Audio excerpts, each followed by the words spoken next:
ان کی تمام بڑی جو لیڈرشپ ہے ان کو سزائیں سنانے کے بعد ابھی بھی یہ مل کے الیکشن لڑنا چاہتے ہیں، کیونکہ ان کو پتا ہے کہ گراؤنڈ پہ تحریک انصاف کی پوزیشن بڑی مستحکم ہے۔ اب ایک حلقہ جو بڑا امپورٹنٹ ہے، حلقہ 129، اس میں عماد اظہر صاحب کے کاغذات نامزدگی منظور ہو چکے ہیں اور انہوں نے الیکشن لڑنا ہے، اور یہی کہا جا رہا ہے کہ ان کو سمپتی ووٹ بھی بہت زیادہ ملے گا۔ لیکن میں یہ خبر آپ کے ساتھ شیئر کر رہا ہوں، بریکنگ نیوز آپ کے ساتھ شیئر کر رہا ہوں کہ عماد اظہر ہو سکتا ہے کہ اس الیکشن میں حصہ نہ لیں۔ اس کی وجہ کیا ہے؟ اس کی وجہ یہ ہے کہ ان کو خدشہ یہ ہے کہ اگر وہ حصہ لیں گے اور وہ MNA بنتے تو ان کو بھی کسی مقدمے میں کنوکٹ کر دیا جائے گا، ان کو بھی اسی طرح 10 سال کی سزا سنا دی جائے گی۔ فواد چودھری صاحب MNA نہیں ہیں، وہ بری ہو گئے ہیں، ویسے تو ذہین قریشی صاحب بھی بری ہو گئے، لیکن عماد اظہر صاحب کو اگر وہ MNA بن جاتے ہیں، جو انہوں نے بن جانا ہے، اگر وہ الیکشن لڑتے ہیں تو وہاں پہ جتنی ان کی لیڈ ہے اس کو کور کرنا اتنا آسان نہیں ہوگا تمام تر چیزوں کے باوجود۔ تو ان کو خدشہ یہ ہے کہ اگر وہ MNA بنتے ہیں تو ان کو کنوکٹ کر دیا جائے گا، کسی مقدمے میں سزا دے دی جائے گی، پھر وہ حلف بھی نہیں اٹھا سکیں گے اور پاکستان تحریک انصاف کی یہ سیٹ دوبارہ ضائع ہو جائے گی، پھر انتخاب میں جانا پڑے گا۔ تو اس وجہ سے اسی حلقے کے اندر جو کہا جا رہا ہے کہ جی عماد اظہر کے علاوہ کسی اور نے ٹکٹ نہیں جمع کروایا ہوا یا کسی اور نے کاغذات نامزدگی جمع نہیں کروائے ہوئے، وہاں پہ بیک اپ کینڈیڈیٹس ہیں، دیگر کینڈیڈیٹس بھی ہیں، اور ان میں سے ایک عماد اظہر صاحب کی اپنی برادری کے ان کے کزن بھی ہیں، اور وہ میرے خیال میں، ابھی میں نام نہیں لیتا، میرے خیال میں وہ فرنٹ رنر ہوں گے اگر عماد اظہر صاحب نے اس الیکشن کے اندر حصہ نہیں لیا۔ اچھا جی، محمود اچکزئی صاحب نے اپوزیشن لیڈر نامزد ہونے کے بعد تمام جو تحریک تحفظ آئین پاکستان کی موومنٹ ہے اس میں جتنی بھی جماعتیں شامل ہیں ان سب کی لیڈرشپ سے بات چیت کی اور سب نے ان کو اپنی سپورٹ کی یقین دہانی کروائی ہے۔ عمران خان صاحب نے ان کا نام فائنل کر دیا تھا، ان کا نام بھیج دیا تھا اندر۔ اب پاکستان تحریک انصاف کی جو پولیٹیکل کمیٹی ہے، دیگر لوگ ہیں، وہاں پہ یہ ساری بحث چل رہی ہے، کچھ لوگ اس کی مخالفت کر رہے ہیں، لیکن کچھ لوگ یہ سمجھتے ہیں کہ یہ بڑا اچھا فیصلہ ہے کہ جس طرح عماد اظہر صاحب نے الیکشن تو جیت جانا ہے، لیکن ان کو ڈر ہے کہ جو ہی وہ الیکشن جیتیں گے ان کو کسی مقدمے میں کنوکٹ کر دیا جائے گا۔ یہ سلوک ہو نہیں سکتا محمود خان اچکزئی کے ساتھ، نہ ہی ان کو 9 مئی میں ملوث کیا جا سکتا ہے۔ تو اس وجہ سے یہ عمران خان صاحب کا کہتے ہیں کہ جی بڑا زبردست ایک سیاسی کارڈ ہے، لیکن اپنی جماعت کے اندر سے کچھ لوگ جو ہیں، ان کی جماعت کے اندر سے کچھ لوگ جو ہیں وہ اس کی مخالفت کر رہے ہیں۔ اسی طریقے سے اب پنجاب کے اندر بھی اپوزیشن لیڈر کا انتخاب ہونا ہے، خان صاحب نے نام مانگے ہوئے ہیں، اب دیکھتے ہیں کہ وہاں پہ کون اپوزیشن لیڈر ہوگا۔ ویسے تو جن لوگوں کو سزائیں ہوئی ہیں ان کو پوری کوشش کی جائے گی کہ ان کو کسی طریقے سے قانونی ریلیف دلوایا جائے، لیکن ان حالات کے اندر مجھے وہ اتنی جلدی ہوتا ہوا نظر نہیں آ رہا۔ اچھا جی، سلمان اکرم راجہ صاحب نے بھی پچھلے دنوں علی بخاری صاحب کے ذریعے عمران خان صاحب کو یہ پیغام بھجوایا تھا کہ جتنے کیسز چل رہے ہیں، جو کچھ معاملات ہیں قانونی، تو لہٰذا آپ مجھے سیکرٹری جنرل کے عہدے سے ہٹا کر قانونی معاملات پر توجہ دینے کا موقع دیں، تاکہ میں صرف قانونی معاملات کو دیکھتا ہوں، یہاں پہ مجھے سیاست بھی دیکھنی پڑتی ہے۔ لیکن عمران خان صاحب نے انکار کر دیا، انہوں نے کہا جی سلمان اکرم راجہ صاحب ہی سیکرٹری جنرل رہیں گے، اور سلمان اکرم راجہ صاحب سے بھی بہت سارے PTI کے اندر جو سیاسی دیگر لوگ ہیں ان کو کافی گلے شکوے ہیں، لیکن عمران خان صاحب نے واضح طور پہ کہا کہ نہیں جناب، سلمان اکرم راجہ صاحب ہی کیری آن کریں گے۔ اچھا جی، سہیل وڑائچ صاحب نے سب سے ہی معافی مانگ لی ہے۔ آج جو انہوں نے کالم لکھا، انہوں نے کہا جی اگر بات مجھ تک آ گئی ہے تو میں تو سب سے معافی مانگتا ہوں۔ اس میں انہوں نے فضا علی کا بھی ذکر کر دیا، PTI کا بھی ذکر کر دیا، ہر کسی کا ذکر کر دیا کہ جناب میں سب سے معافی مانگتا ہوں۔ اور انہوں نے اپنے کالم میں لکھا ہے جی کہ سب سے اہم معافی میں جنرل احمد شریف چودھری یعنی DG ISPR صاحب سے مانگتا ہوں کہ انہیں مجھ سے گلہ ہوا، حالانکہ نہ میری ایسی کوئی نیت تھی نہ خواہش، میری معافی حاضر ہے، بس ہمیں تھوڑی سپیس چاہیے، دل بڑا کر کے وہ دیتے رہیں۔ آگے انہوں نے یہ بھی لکھا، میں ہر ایک ناراض سے جھک کر معافی کا، انہوں نے کہا کہ معافی کا طلبگار ہوں، خواستگار ہوں، اور تسلیم کرتا ہوں کہ غلطیاں 100% ہو جاتی ہیں اور میری ہیں اور سب خوبیاں ان کی ہیں۔ اس میں انہوں نے سب کے نام پہلے لکھ دیے، PTI یہ وہ، اور آخر میں پھر انہوں نے کہا کہ سب سے اہم معافی میں DG ISPR صاحب سے مانگتا ہوں۔ مسئلہ یہ ہے کہ اس سے پہلے جو انہوں نے لکھا تھا اس میں انہوں نے ٹرولز کو بھی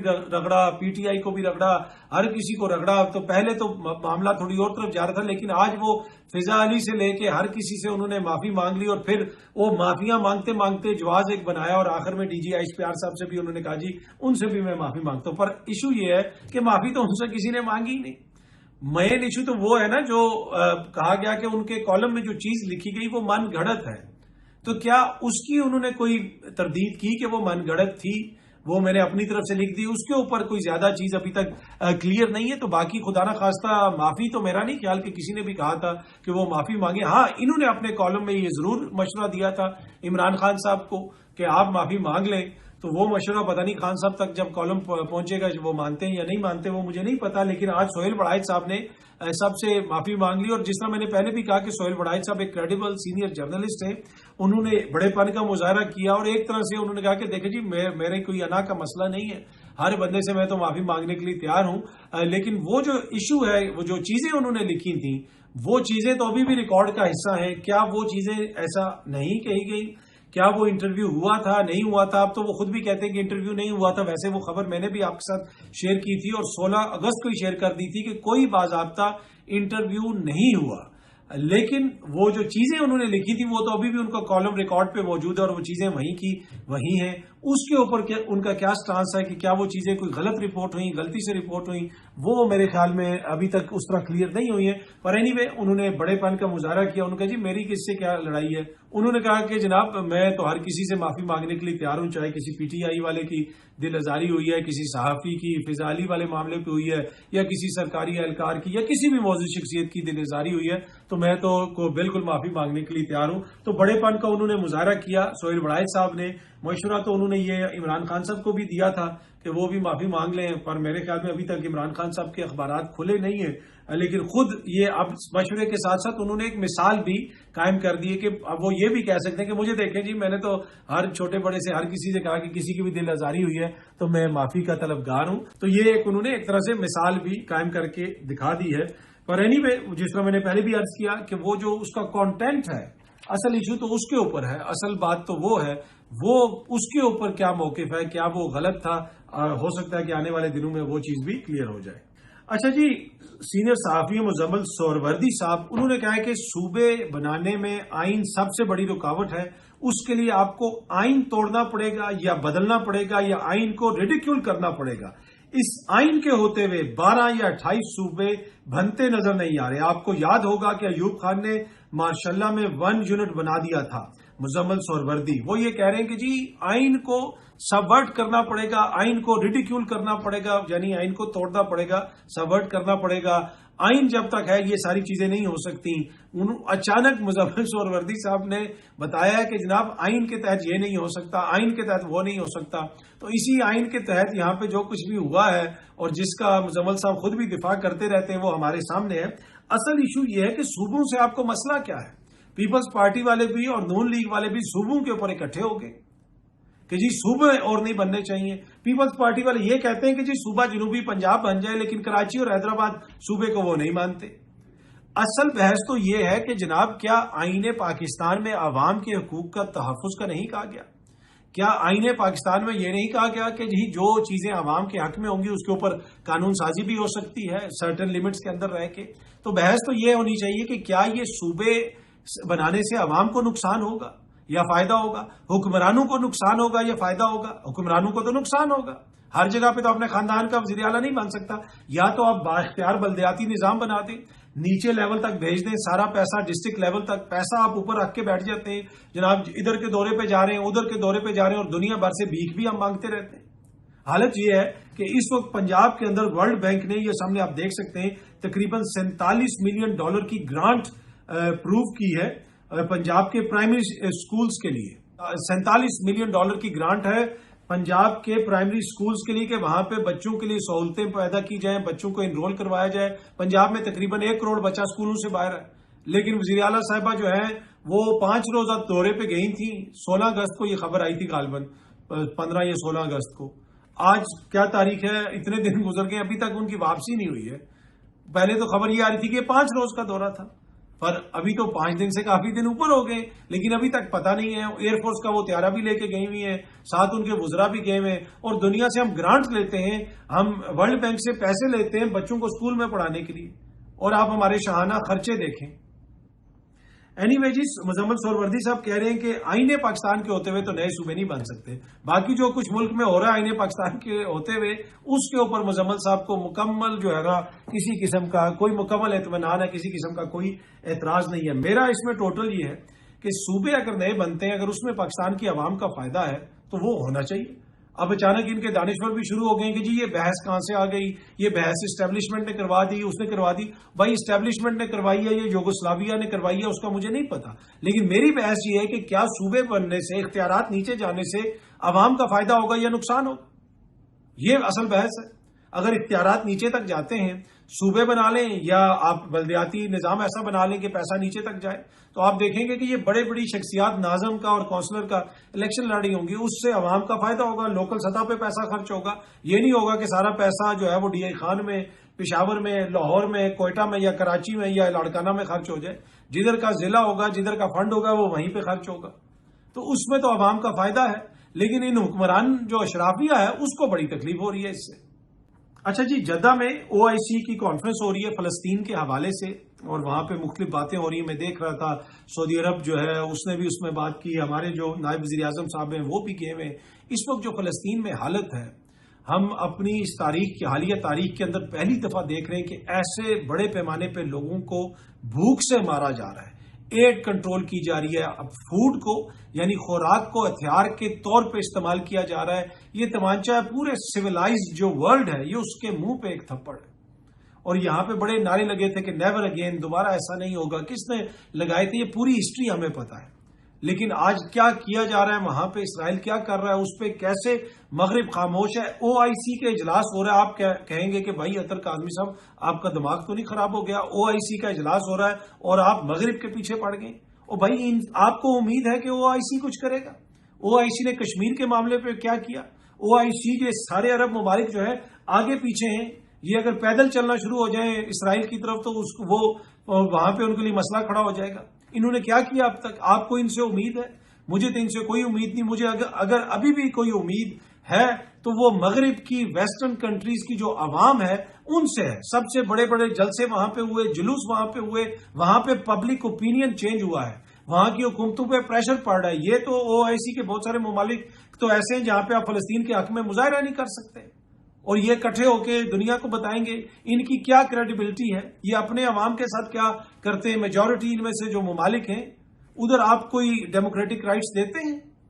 تو ان سے اگر کسی کو امید ہے تو اچھی بات ہے، ہونی چاہیے. مجھے کم از کم کوئی امید نہیں کہ او آئی سی کچھ کرے گا تو وہ جناب ادھر سے کوئی حل نکل آئے گا. او آئی سی نے جب بھارت نے پاکستان پہ حملہ کیا تھا کتنا ہمارا ساتھ دیا، کشمیر کے معاملے پہ وہ کتنا ہمارا ساتھ دیتے ہیں وہ ہمیں نہیں پتا.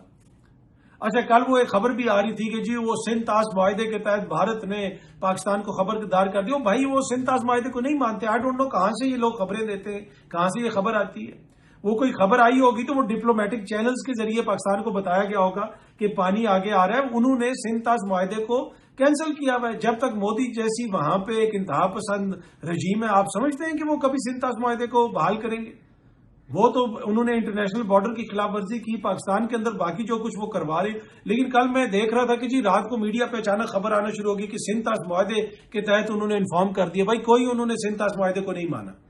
وہ تو بے شرمی کا ڈٹائی کا مظاہرہ کر رہے ہیں ہر جگہ کے اوپر. لیکن ہم یہاں پہ خبر یہاں پہ آ رہی تھی کہ جی وہ نہیں، میری جو خبر ہے کہ ایسی کوئی بات نہیں. اور ابھی بھی بھارت اسی ڈھیٹ پن کے اوپر کھڑا ہے کہ جناب ہم سندھ طاس معاہدے کو نہیں مانتے، جو عالمی قوانین کی بہت بڑی خلاف ورزی ہے. اس کے اوپر کتنی بات کی ہے او آئی سی نے. Anyway to be honest O I C I don't think کہ وہ کچھ بھی کر سکے گا فلسطین کے حوالے سے. بس زبانی جمع خرچ. ساتھ مصر ہے، مسلمان ملک ہے. انہوں نے کیا کیا؟ انہوں نے غزہ کا بارڈر بند کیا ہوا ہے. بھائی وہی بارڈر کھول دیں، وہیں سے خوراک بھیج دو. تو وہ تو اسرائیل کے ساتھ مل کے سب کچھ کر رہے ہیں، امریکہ کے ساتھ مل کے سب کچھ کر رہے ہیں. اسی وجہ سے سب سے کم ٹیرف جو ہے وہ مصر کے اوپر لگا ہوا ہے. ان کو امداد بھی ملتی ہے. وہاں پہ کتنی جمہوریت ہے، وہاں پہ کیا کچھ ہوا وہ ہمارے سامنے ہے. تو اگر آپ کو امید ہے تو اچھی بات ہے. امید کو بندے کو نا امید نہیں ہونا چاہیے. مایوسی جو ہے وہ گناہ ہے. لیکن ٹو بی آنیسٹ مجھے جو ہے نا کافی زیادہ تحفظات ہیں. میں نہیں سمجھتا کہ او آئی سی کوئی بڑا حل اس کا نکالنے میں کامیاب ہوں گے. ہزاروں بچے مروا دیے، کیا پورا غزہ کو ملیا میٹ کروا دیا. ابھی یہ بیٹھے ہوئے وہاں کانفرنس کر رہے ہیں، منرل واٹر سامنے پڑے ہوئے، اچھے سے ہوٹلوں میں جائیں گے، بہترین کھانا کھائیں گے، وی آئی پی فلائٹس اڑیں گی، وی آئی پی گاڑیوں میں یہ پھریں گے. اور وہاں پہ غزہ کے بچے جو ہیں وہ ان کی جو حالت ہے وہ آپ دیکھتے، وہ بندہ دیکھے تو برداشت نہیں کر سکتا. اور ان یہ پر آسائش اور آسودہ کمروں میں بیٹھ کے غزہ کے مسائل حل کریں گے. ایسے غزہ کے مسائل حل نہیں ہوتے. بہت جلدی آپ سب دوستوں سے دوبارہ ملاقات ہوگی. Thank you very much.